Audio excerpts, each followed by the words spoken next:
So I see that when you buy the Macintosh 600, you're just buying this right here, and you put stuff with it. Absolutely. Oh, I see. This is it here. Comes with a 160 meg hard drive and 4 megabytes of memory.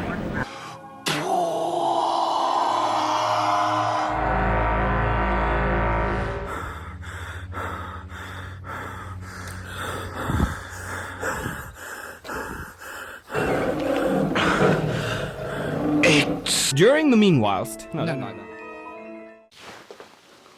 Oh. Well, hello, it's Dexter and me, and today is a very, very high-tech Tuesday because at long last I have upgraded my my computer setup. I've been talking about doing this for some time, since I got my GFX 100 really, and my my iMac, even with 32 gigabytes of RAM, and my lovely 16-inch MacBook Pro with its Intel whatever it was. It was a good processor. They were struggling. They were really, really struggling, and I was finding that even editing these simple little videos in 4K on my MacBook, because that was a more powerful machine for video editing, it was turning into more of a radiator than a computer. To be honest, you could have heated the house up with it, I think. And I was never really comfortable then with that. And then, of course, the fans would kick in, and all right, you know, it's a first world problem, don't get me wrong, but if it's a problem that can be solved, I'm going to solve it. And when Apple announced they had transitioned to their own silicon, so move away from Intel and to their own silicon back in 2020, I thought, I want to have a bit of that. I want to have a little bit of that. And of course, when the reviews came out of the new Apple products with this M1 chip, the computer industry was pretty well blown away. So I figured, well, if it's good enough for them, it's going to be good enough for me. So after a lot of, I don't know, deliberating and agonizing really over the options that were available to me, and I'd saved pretty hard. I'd saved about a £5,000 budget to do all this, because this is going to be my last computer purchase for, I would say, for 10 years, if all goes well. If I'm still here in 10 years, to be honest, which is highly unlikely. Anyway, yeah, where was I? Yes, this is going to be my last computer buy for many, many years, and I wanted to get it right. So I'd saved up a fair old chunk of cash to do it. Now, my first option was going to be one of the new Apple Studios, with a nice display, and then an iPad Pro as a secondary device. And I quickly discounted that, to be honest, because it was too much for me. I didn't need that much computing power. So what I set on, and what I decided on in the end, was for a main workhorse computer is this M1 MacBook Pro. It's a 14-inch MacBook Pro. Went back to silver from space grey. I want to go old school with this. It's not the base chip one. It's the M1 Pro chip. This is all a bit confusing, right? Because they got the M1 chip, M1 Pro, M1 Max, and M1 Ultra. Now this is the M1 Pro, but even in that M1 Pro, there's like a hierarchy of chips, and this is like, it's not the base M1 Pro, it's the next one up. So I think it's got more GPU cores and a bigger neural engine, whatever that means. I have no idea. But if you're going to be doing a lot of DOS, I don't recommend the app. Okay.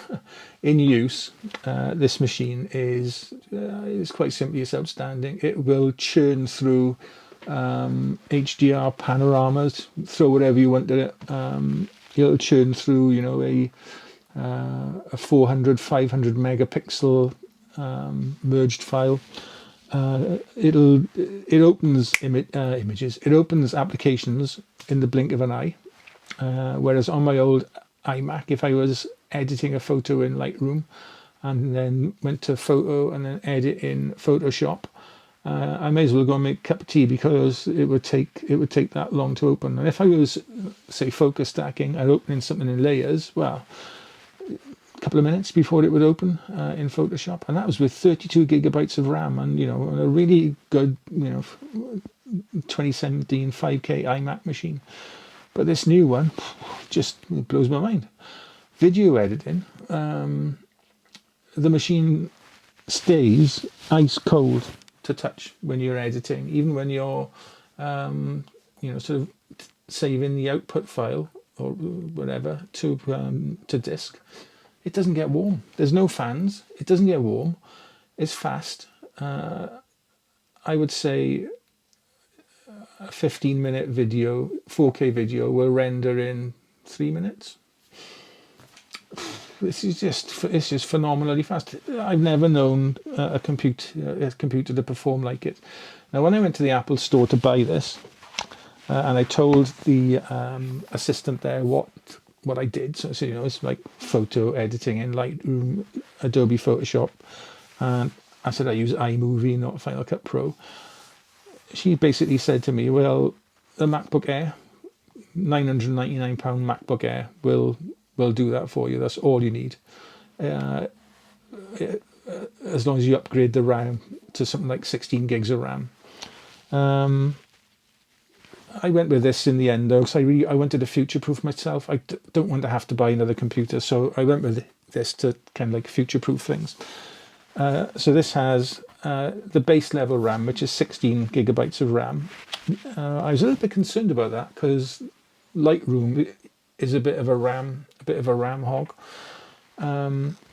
But the assistant there put my mind at rest by saying the way this new RAM works it's called a system on a chip. So everything is on one chip, CPU, GPU, RAM, everything is all there on the one chip.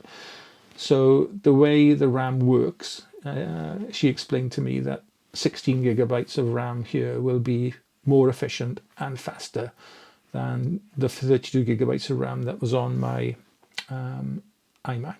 And quite simply, I didn't need any more than that. The only other upgrade I went for with this was to increase the storage from, I think it was a 500 gig to a 1 terabyte hard drive. So this is my main workhorse computer. I love it. I absolutely love it. The display is gorgeous, beautiful.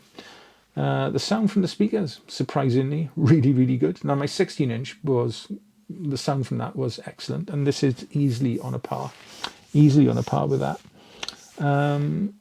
Yeah, and I'll now talk you through the rest because it doesn't end here. In a couple of weeks' time, I'm going to talk you through my media storage solution. So tune into that if you are an insomniac, because that will be next level tedious. But I'll talk you through that.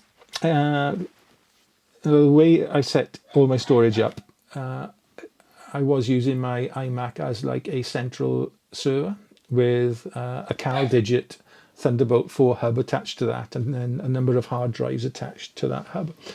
But I've swapped out the iMac for an M1 Mac Mini, and it's the base model, 8 gigabytes of RAM, 256 gigabytes of internal storage, because that is all I need. This machine is basically for looking at the web, a bit of word processing, email, day-to-day stuff.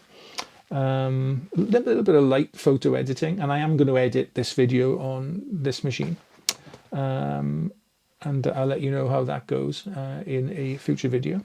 But attached to this Mac Mini then via a Thunderbolt 4 cable, but I think it's only Thunderbolt 3 in the Mac Mini. I've got a Thunderbolt 4 cable attaching it to my CalDigit hub. Now that's got 3 Thunderbolt 4 sockets and 4 USB-A type sockets, yeah, but they're the faster ones. They're the faster USB-A. So is it 5 gigabit per second, something like that.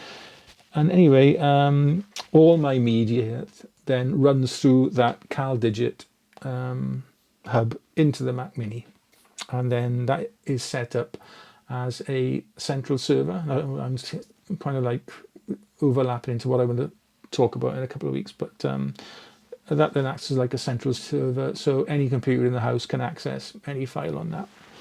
But it doesn't end there. It doesn't end there either. I upgraded my Samsung 4K monitor. Now this was more out of necessity than want, because I quite like that monitor, but it was starting to suffer with screen bleed. So there were like brighter patches of the screen. It was almost like a bright vignette, if you like, on the screen. So it was no good for photo editing anymore. So that's gone, and in its place is a lovely Viewsonic 27-inch 4K monitor. And looking at the two of them side by side is chalk and cheese. This thing is so nice. It also acts as a second monitor for my MacBook Pro. So I attached the Mac Mini via its HDMI port to the monitor, and then I attached the MacBook Pro via a USB-C port or Thunderbolt port to the monitor. Now there are a couple of USB-A ports on this as well, so you can use this as a kind of hub. I have no need for that, so I've got more than enough in the way of USB ports. Each of my main media hard drives comes complete with 2 USB-A ports as well, so I have more than enough. This then is attached to my desk with like an Amazon Basics monitor arm, but it doesn't end there. I've also bought some speakers for this setup, because the speakers in the monitor aren't any good, and certainly the speaker in the Mac Mini isn't up to it. So I went on Google, as you do, and had a quick search for best real sort of budget desktop, powered speakers, and these things from Sanyon came up. Never heard of them before, but they sound really nice. I've attached them via Bluetooth to my Mac Mini, and they sound fine. Playing back all sorts of music. All right, they're not sort of audiophile standard speakers, but for listening to a bit of music in here while I'm working or watching a bit of YouTube, they're absolutely fine. Absolutely fine. Right then, peripherals wise, I've picked up a really old first gen Apple wired keyboard. I've got a really old mechanical Apple wireless keyboard in the loft, but since upgrading to Monterey, it won't work. I've no idea why. I've contacted Apple, but they're not going to do anything about it for the 8 or so people still using that keyboard. So it's a lovely keyboard, and I'm hoping that one day a software update will fix it and it will work, but until now, no such luck. I use the Apple Magic Mouse. A lot of people don't like it and deride it, but I like it because you've got the same kind of gestures as you have on your trackpad. So I kind of like that. And I've also got an Apple trackpad thingy as well, which I use when the laptop is in clamshell mode. Right, I think that's it.